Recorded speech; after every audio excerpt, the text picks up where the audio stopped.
Hello and welcome to this video about the Boa Vista Orchid Nursery on Madeira Island.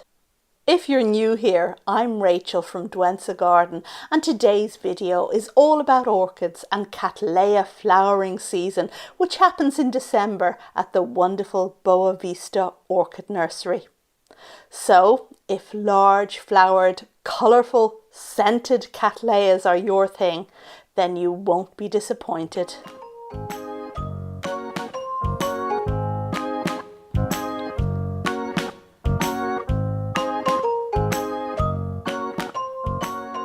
Today is a real treat for the senses as our visit to Boa Vista Orchid Nursery has coincided with the bloom time of the Cattleyas. Often referred to as the Queen of Orchids, Cattleyas produce many showy, scented flowers in a variety of colours and sizes, some of them quite enormous. Generally, plants flower just once a year, so we're in luck to catch them. So, as we dive into the Cattleya collection, I'd like to share some background information with you. This isn't my first visit to Boa Vista or the island of Madeira. Those of you who followed my channel for a while will recall how 7 years ago I made a whole series of videos on gardens and nurseries in Madeira, including this one. But a lot has happened since then. Just a few short months after my visit to Madeira in 2016, a fire was started, allegedly by arson, at the San Roque parish in Madeira. It spread quickly to the capital, Funchal, and resulted in 1,000 displaced people, untold damage, and 4 tragic deaths. When the smoke eventually settled, there was devastation, and that included the orchid collections of Madeira. When I'd visited in January 2016, there were 3 orchid venues to see.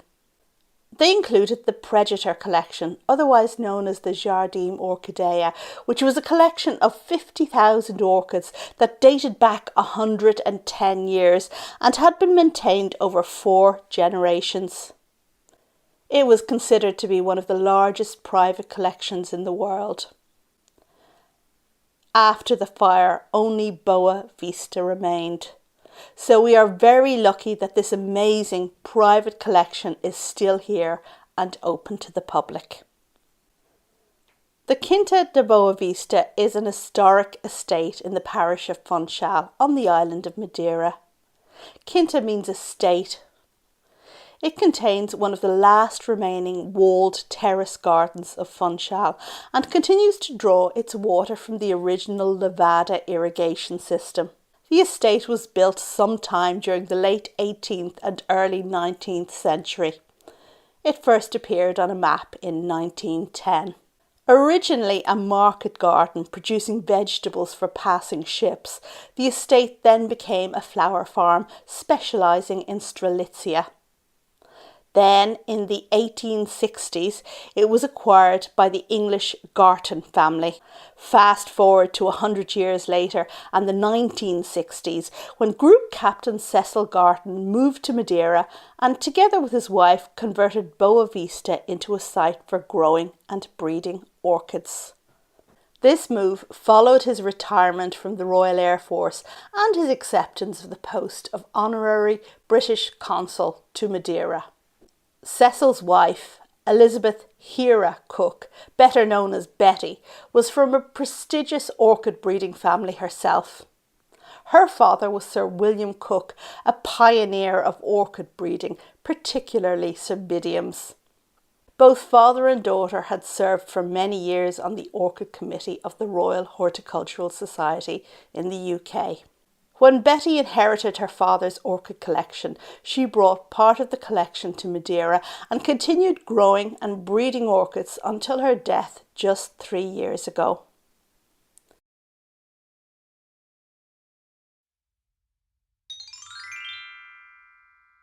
Cecil and Betty's son Patrick graduated from Oxford University with a degree in botany in 1990 and spent 3 years at the Royal Botanic Gardens in Kew, where he obtained a horticultural diploma.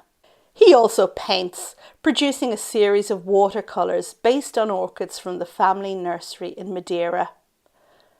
The original exhibition received a gold medal from the RHS, but now many of those watercolours have been produced in card form, available to purchase at the nursery. Patrick Garton currently runs Boa Vista Orchid Nursery and was kind enough to spend a good time chatting with me during my visit. Boa Vista is a 5-minute drive from central Funchal or a 20-minute walk. However, the walk is only for the extremely fit, as the nursery is situated on a steep hill. I took the bus and ended up at a back door to the nursery, which was locked. If this happens to you, ring the bell. I didn't see the bell and was about to give up and return to Funchal when I found the nursery telephone number on Google. Imagine my delight when Patrick answered, sent someone to open the door, and even remembered me from my last visit and video. Boa Vista Orchid Nursery is a tranquil oasis where you'll enjoy a leisurely amble as you marvel at the beauty of the largest plant family in the world, orchids. It houses the island's finest orchid collection.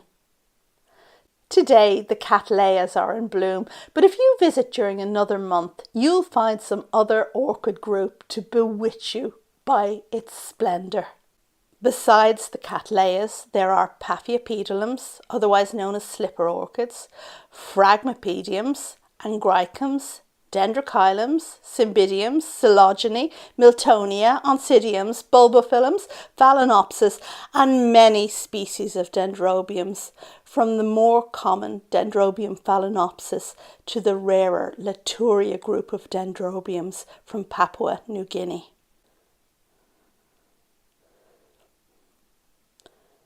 As we look around, we can see how Patrick is using volcanic rock, so prevalent in Madeira, as a potting medium on some of his plants. It seems to be mostly the Phalaenopsis and Paphiopedilums that have been chosen. Here we can notice how the ambient humidity is increased by the addition of margarine tubs with water in. Well, you know what? It works. The antique clay pots originally used for orchids seem to be out of favour. They are so beautiful, but now seem to be used more as stands for flowering plants than as pots. There are some very meaty looking specimens of Cattleyas. Look at the enormous size of these tubs. And what about this incredible spreading giant, breaking the boundaries of the crate that holds it? It just goes on and on, a bit like me. Wouldn't we all just love a little division of this giant Cattleya? It doesn't matter what colour it is, we just want a little bit. I'm delighted to see that the Jade Vine is in bloom for us. This plant is from the Philippines and it's a vision with its cascading claw-shaped flowers in the most unusual colour. There are bromeliads too. These plants just love the same conditions as epiphytic orchids, so they're often grown in similar situations.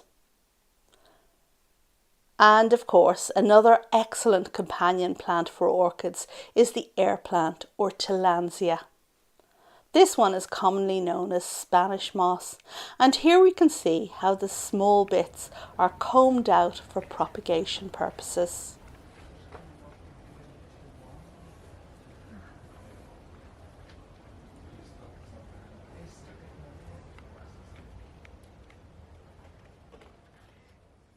Speaking of propagation, there's some advanced air layering going on here on the fiddle leaf fig. And I'm sure you've already noticed the many variegated Swiss cheese plants on display in the nursery. And a final observation on this pseudobulb of a Cattleya over here. You can see how it's been written on. Now, I've never seen that before. I've seen it with epiphyllums all right, where the rubbery leaves are written on to denote the plant name, but never on a Cattleya. But let us finish up our tour now with a final look at those fabulous Cattleyas in bloom. It is very hard to leave them. But now we've come to the end of this video visit to Boa Vista Orchid Nursery on Madeira Island. It has certainly been a treat for the senses, and I'd love to end by thanking Patrick and his staff for being so welcoming to us today. I'd also like to thank you for taking the time to visit with me. I hope you enjoyed it. I hope Madeira is now firmly on your orchid radar if it wasn't before, and I hope that even if you're not mad about orchids, you might still feel compelled to visit the wonderful Boa Vista. Thanks for watching. Bye.